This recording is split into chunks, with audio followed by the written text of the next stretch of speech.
how do we create conversation, and where did the not talking about stuff happen? So then you even go back to those ghosts or that kind of past, and then if you go before that, like how, and so going forward, thinking about kind of into the present, like is a powerful thing that we can be thinking about. How do we begin to create that? That's what I'll take from, how do we create cultures that talk again?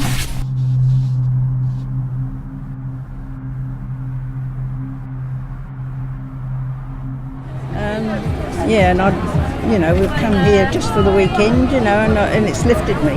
Has it? Yeah, it's lifted me. Although, from being from London,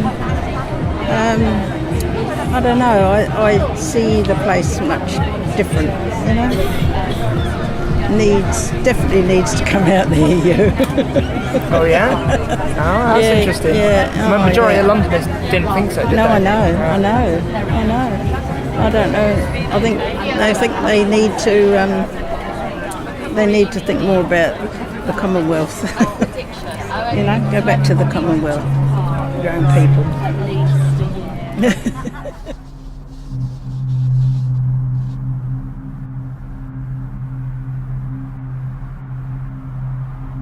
Power. So yeah, I think we went through a time yesterday of like reading a little bit, but then we went on this protest, and I think, to be brutally honest, I would have felt disappointed either way where the vote went yesterday, because I think remaining with the status quo would have also been awful. Like, the European Union does a lot of terrible things to people.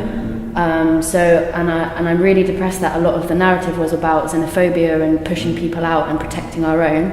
But now it's happened, it's up to us to take the power and own that, make sense of it for ourselves, and see this as a moment of opportunity for solidarity and working together and making it a future that we want to have, that is togetherness and not outsiderness.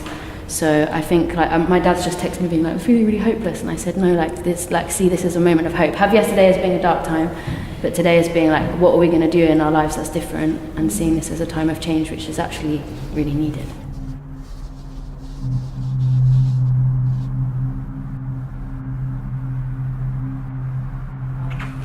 So the first card, that could represent where we are right here and now. And this card represents something to do with the past and what might be happening, what might come into being. Oh. So tell us the story of that, Chris. How does that relate to you?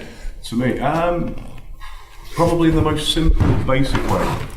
My parents are both socialists. My grandfathers were both socialists. My family, going back as far as people, within living memory, my elderly relatives when I was younger, were all socialists. And so fairness is a basic concept in our family. That's what everything's about. Yeah. That's what things mean. That's what we look for. Yeah, well, there you go. There it is, straight out. So, this is in the recent past. Recent past. Yeah, or the past. Well, I suppose, putting things behind.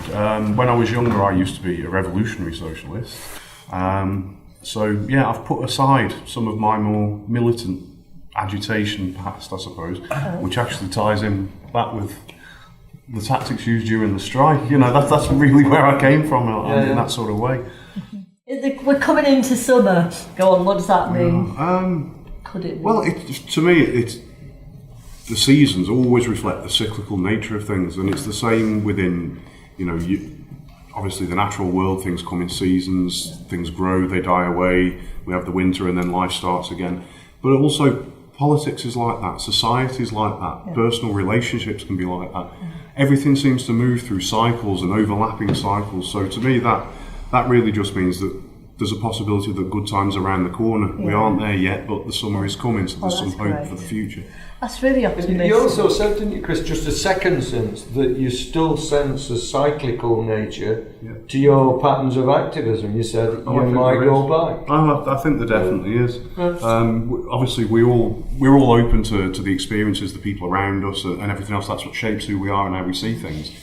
And me putting aside some of that radical activism, for want of a better word, like you say, aside is probably the right way of saying rather than behind. So I don't know whether that's totally appropriate, because the way things are going with the rise in racist assaults since the Brexit vote and the collapse in Parliament of both the Conservatives and the Labour Party, it seems now, perhaps we're going to reach a point where we are all going to have to get out on the streets, literally, not just figuratively, you know, and really make the change that we want to see, because our politicians, and I'm a politician as well, but nationally our politicians have failed us for generation after generation.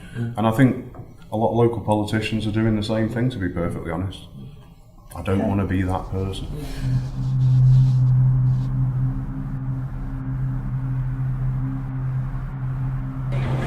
What have you got? What are you drawing? I've got a phoenix rising from the ashes. Because we're all feeling a bit pessimistic about things today, and I thought, got to look at something in a positive, hopeful way. What's that one? That looks like the phoenix. Yeah, what do you think that symbolises for you? The rise, to me, the change in politics and bringing back politics to the people. The phoenix is rising. We're ready to go. Great stuff. Right. Do we need sunshine? Bit of sunshine is always good for the soul. That's the future. Isn't That's it? what we're hoping for. Yes, the future. future, sunshine. So we got the phoenix and the sun together. We have.